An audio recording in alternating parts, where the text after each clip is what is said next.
My people, Jack here. It's so cool to have you hanging with me today.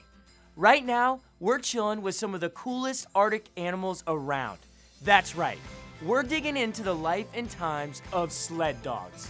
Now, you may be thinking that sled dogs are just like any other dogs and that they just so happen to live outside and love to play in the snow.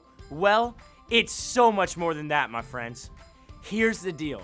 These mush puppies are incredible athletes. Their bodies are built for racing in the coldest of conditions with a double coat of fur and extra thick paws. Their tails even come in handy for keeping their noses warm as they sleep. The only reason that these competing canines take a snooze is to have the energy to run. You heard that right. Check it. The fastest of sled dogs can run over 1,000 miles in as few as 8 days. Crazy, huh? But sled dogs can't win on their own, my friends. There is one key component to the success of a sled dog team, and it's their connection they have with their musher. That's what the team's human is called. Mushers make sure their dogs are taken care of and trained up to be the best of the best. Their musher even keeps them on track as they speed through the most treacherous terrain. You want to know what I think is the coolest? It's that the pup and the musher speak the same language. Yeah, you heard that right. Now, we all know that humans in our neck of the woods speak English, and doggos speak, well, bark.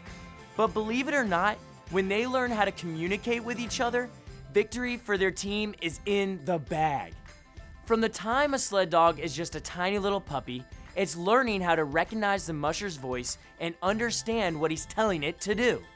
That sled dog is learning commands like, all right, which means they need to be alert and ready to go at any moment. Hike, which means get moving. And whoa, which means to stop. But the dogs aren't the only ones listening. Check this.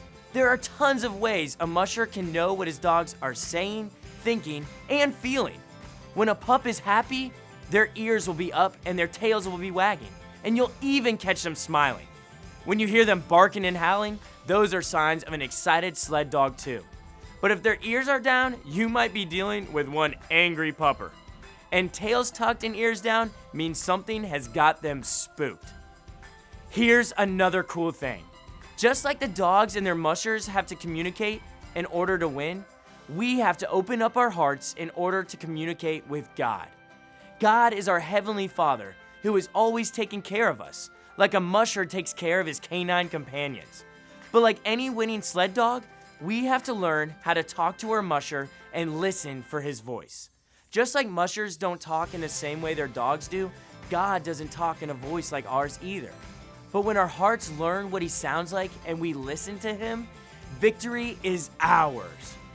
My friends, we've got to always be open to what God has to say. And here's the deal. Talking to God will for sure grow our friendship with him. So what are we waiting for? Hike